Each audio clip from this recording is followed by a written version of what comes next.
Hello everyone. As you all know, in last video we talked about the brief introduction of R.K. Narayan and one of the most important text which was titled as The Guide, and the guide was, a novel selected for Sahitya Akademi Award written by R.K. Narayan, and R.K. Narayan got Sahitya Akademi Award for this novel in the year 1960. And in last class, we talked about the brief plot of the guide. As we all know, it was an adaptation. And from the introductory part, we dealt with the literary career of R.K. Narayan and of whom he was very much influenced in his early days of the career, right? Like Graham Greene was having, a great impact on Narayan, and later on Narayan was, compared with Faulkner, so on and so forth. I have talked about the introduction in my last video. You can go and check out that. So in today's class, let me directly come to the point. We are going to deal with a couple of works which are very examination oriented, and first work is The Man Eater of Malgudi. The Man Eater of Malgudi. The Man Eater of Malgudi, as far as the genre of this work is concerned, it's a novel written by obviously Narayan. Alright, and the publication date of Man Eater of Malgudi is 1961, okay. As far as the plot line of a Man Eater of Malgudi is concerned, before dwelling deep into the plot line of the novel, let me clear a point about the setting of this novel. And obviously the setting of this novel is in the town Malgudi, and I have cleared in my last video that Malgudi is a southern village, right? It's a southern Indian village. It's in the southern part of India. This was the question asked in the last exam. All right. So from the brief introduction of this Man Eater of Malgudi, it's very important that on which myth it is based. So it's based on Bhasmasura myth, right? All right, Bhasmasura myth. All right, Bhasmasura myth is a myth prevailing in India during the British era days, or it's still prevalent in the some parts of the southern India, but there is no need to go into the depth of Bhasmasura. We have to just keep in the mind that Bhasmasura was the myth which was made use by R.K. Narayan as far as the plot of Man Eater is concerned. All right. So let me talk about the major characters. Nataraj is a main character, and what's the profession of this character? He owns a printing press. All right. Next character is Poet, and Poet is friend of Nataraj. Next character is Shastri. Shastri is also friend and an employee of Nataraj. Next is Vasu, and Vasu is very important character in the plot Man Eater of Malgudi, right? Vasu is basically antagonist, and antagonist is a character in a novel which is against the ideas of protagonists. So there will be a question in exam that who is the antagonist of Man Eater of Malgudi? It's Vasu. And what's the profession of Vasu? He was a taxidermist. He was a taxidermist, and taxidermist is a profession. क्या होता है taxidermist? आपको मालूम है? What does this taxidermist mean, or what's the taxidermology? क्या होता है? ये आप पे क्वेश्चन मैंने डाल दिया. आप इसका जवाब हो सके तो अपने कमेंट बॉक्स में ज़रूर देना, राइट? सो प्लॉट के अंदर क्या होता है? Nataraj is a businessman and he owns a printing press. Once what happens, this Nataraj went to his village and he handovers the charge of his printing press or printing shop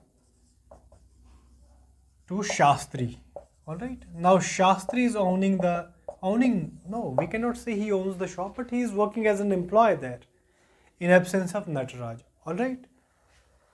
And once what happens, this Vasu comes to the shop and he places the order of the printing of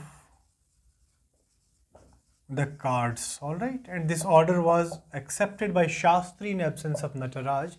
Although Nataraj, he hates Vasu, but as far as the business is concerned, everybody is equally important for a shopkeeper or a businessman. So Shastri accepts the order of the printing cards. Later on, what happened? Once Vasu introduced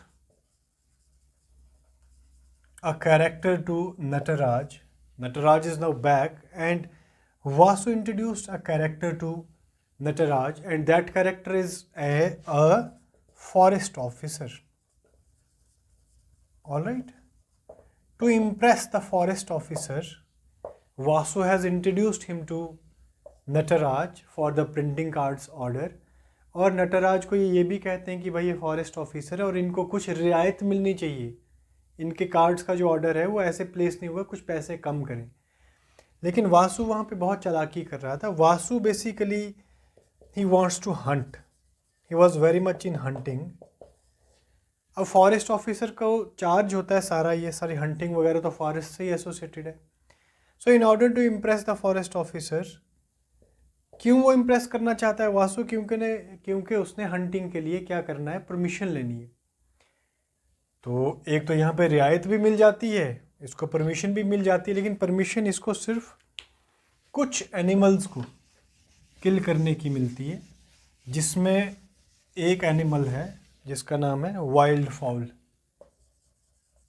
तो exam में question बन सकता है कि कौन से जानवर को मारने की परमिशन मिली थी, तो वाइल्ड फाउल को मिली थी. लेकिन instead of killing the wild fowl only, he killed so many animals and stored जो उसकी चमड़ी होती है, the skin of the animals in the shop of Nataraj. तो नटराज जब वापस आते हैं वो देखते हैं कि सारी जो स्किन है एनिमल्स की वो तो उसने अपने यहाँ पे स्टोर कर दी शॉप के अंदर. तो आता है और वासु को वहाँ से बाहर निकाल देता है, और वो जो खाले वहाँ पे रखी होती हैं, वो जो वहाँ पे स्किन रखा होता है एनिमल का, उसको भी वहाँ से बाहर निकाल देता है. राइट. इस नॉवल के अंदर एक कैरेक्टर मैं बोलना भूल गया आपसे, दैट इज़ छोटे बाबू. छोटे बाबू जो है is son of Nataraj.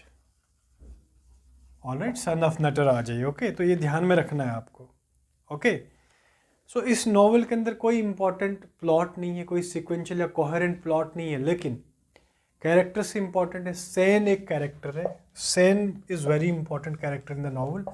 Sen का जो प्रोफेशन है, he is a journalist and at the same time he is a friend of Nataraj also. Alright. So poet, मैंने बताया आपको कि पोएट भी एक कैरेक्टर है. तो एग्जाम में डायरेक्टली क्वेश्चन हो सकता है कि in which novel poet is a character. So it is in the man eater of Malgudi. So Vasu का कैरेक्टर बहुत ही इंपॉर्टेंट है. Is a taxidermist. All right. ये कैसे फॉरेस्ट ऑफिसर को इन्फ्लुएंस में लाता है, फिर हंट करता है, वो कहाँ पे उनकी स्किन्स को स्टोर करता है, ये सारी इंपॉर्टेंट डिटेल है. और इससे भी इंपॉर्टेंट डिटेल जो मैंने बिगिनिंग में आपसे डिस्कस करी, that is this work is based on a myth and the myth is Bhasmasura myth. ये क्वेश्चन एग्जाम में पूछा गया है. जो नेक्स्ट प्लॉट आज हम डील करेंगे, that is the plot of the financial expert. Right, very important question, exam में क्वेश्चन बनता है. The financial expert. Okay. As far as the publication date of Financial Expert is concerned, it was published in the year 1952. और majority of the works जो नारायण की उनकी setting same है, that is Malgudi. Alright. Title से question बच्चे क्या बन सकता है कि फाइनेंशियल एक्सपर्ट कौन है, what's the name of financial expert. तो फाइनेंशियल एक्सपर्ट का नेम क्या है? मर गया. मर गया is the name of financial expert. मर गया is the name of financial expert. Right, MARGA. Right. So spelling error कहीं पे हो सकता है, वो आप ध्यान में रखेंगे, but it's as far as the syntax is concerned, it's okay. Margia is financial expert and he started this business of financial expertise. He was very skilled as far as accounts and finance is concerned. So he started the business under a banyan tree. All right. And at the initial days he was also training the villagers that how to deal the accounts and how to deal the finances, right? That's why the novel is concerned, or titled as Financial Expert, and Financial Expert is मर गया. It's very important, name बहुत important है. Publication date 1952 है और Man Eater of Malgudi की publication date जो है that is 1961. Alright, the theme of this novel is very important. The theme of Financial Expert is lust for money. Okay. अब novel के अंदर कुछ और कैरेक्टर्स का इंट्रोडक्शन होता है. There is a secretary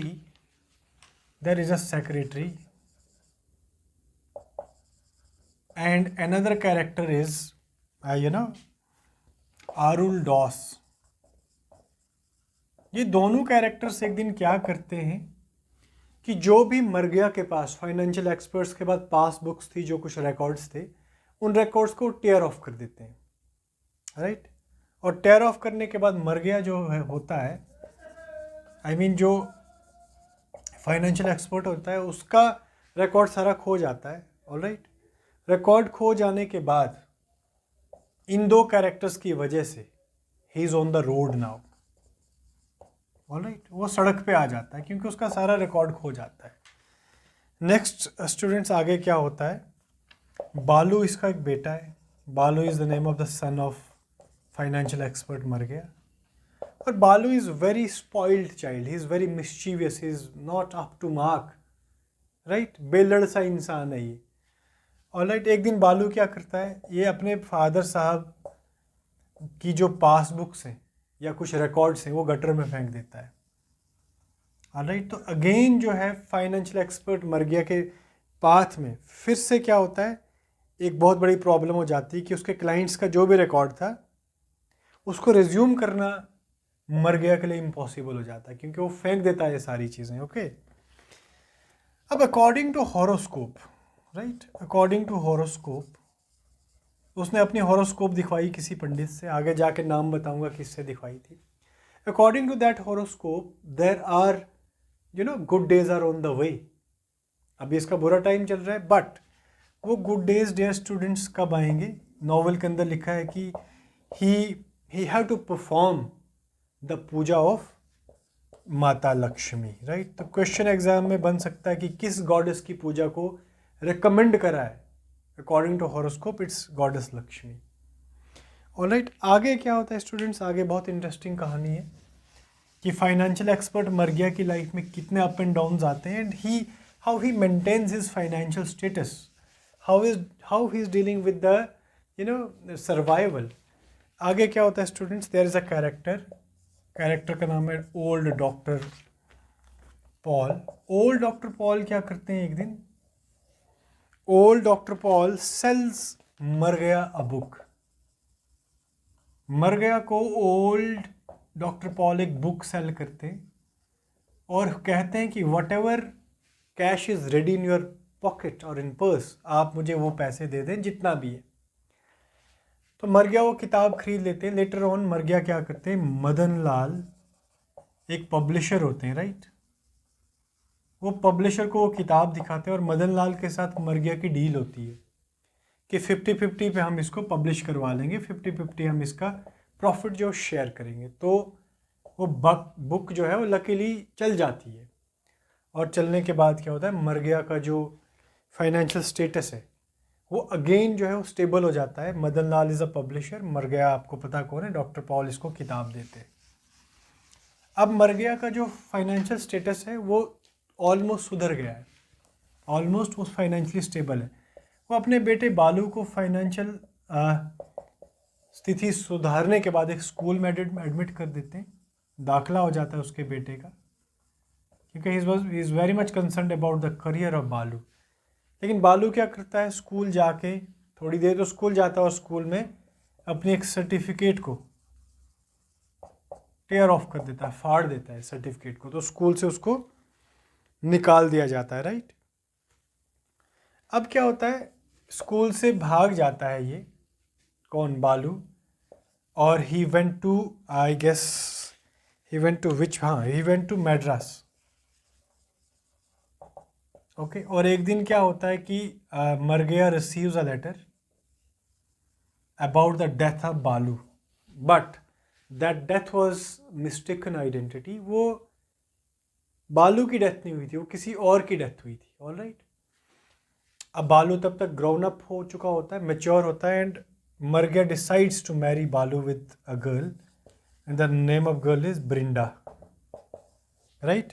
Brinda के साथ जो है वो बालू की शादी हो जाती है, राइट। पहले तो इनका हॉरोस्कोप मैच नहीं हो रहा था, लेकिन later on their is a name of a character doctor Paul, he is a Pandit, and he matches the horoscope of Brinda and बालू। कितने पैसे में? 75 रुपीज़ में। तो ये फिगर इंपॉर्टेंट रहेगा, पंडित का नाम इंपॉर्टेंट रहेगा, ऑल राइट। आगे क्या होता है, इसमें एक बच्चों डायलॉग है जो आपको ध्यान में रखना है। It's a major dialogue and it's associated with money because the lead motif of or the central theme of novel is lust for money। एक डायलॉग है यहाँ पे, money can dictate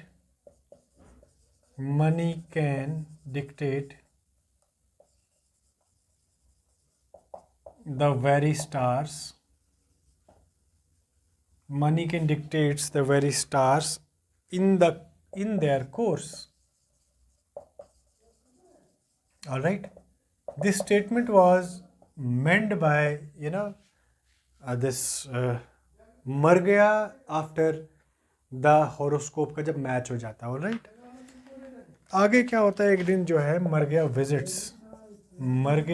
विजिट्स बालू and his daughter in law, और वहाँ पे क्या देखता है वो कि उसका फाइनेंशियल स्टेटस जो है वो अपराइट हो चुका है, और बालू जो है अपनी वाइफ के साथ एंजॉय कर रहा है सिटी के अंदर, ऑल राइट। और ब्रिंडा जो है उसका एक चाइल्ड भी है, राइट। जब मर गया अपने बच्चों के पास मैड्रास जाता है, तो वहाँ पे मैं वो क्या देखता है मैड्रास के अंदर, जहाँ पे जाके ब्रिंडा तो घर पे है, लेकिन बालू इज़ नॉट देयर। बालू is coming out of a car, all right, with a couple, with Paul, right. Paul कौन थे? जिन्होंने उनको बुक दी थी, उसके साथ, और एक कपल है। यूजुअली जो था मर गया was not satisfied by the behavior of this Dr. Paul, all right। वो और वो उसको स्कोल्ड करता है, किसको? बालू को। और अगेन जो है फिर मर गया क्या होता है, मर गया की जो सारी वेल्थ उसने कमाई थी वो एकदम फिर से सीज्ड हो जाती है, और अब वो रिक्वेस्ट करता है बालू को कि you now carry forward my business, all right. और बालू को ये बोलता है कि आप अपना बिजनेस इस बनियन ट्री के अंदर शुरू कर दें, ओके। सो बालू कहता है, ये बालू की स्पीच है, बालू आस्क्स, बालू क्या कहता है, how can I go and sit there, how can I go and sit there, what will people say, what will people say? He replies, who replies? Margya replies, he replies, very well, all right, then I will go and do it, all right। This is the closing dialogue of this novel, The Financial Expert। So as far as the financial expert is concerned, characters बहुत important है, theme बहुत important है। बालू का character बहुत important है, Margayya is there, Paul is there, Madan Lal is there, who is publisher and to which profession the character belongs, बहुत important है। Publication dates भी बहुत इंपॉर्टेंट है। सो गाइज यू नो कि मैं हॉस्टलर हूँ, तो हॉस्टल में इधर उधर की आवाज़ें चलती रहती हैं, सो इंटरप्शन के लिए I am very sorry for that, but focus on the content, this content is very important. और ये कंटेंट जो है JKPSC, HPSC, TGT, PGT, UGC net and various state sets के लिए बहुत ही यूज़फुल और इम्पॉर्टेंट है। I hope you got it, I hope you got something out of today's class. Take care, bye bye, see you in next class. Thank you.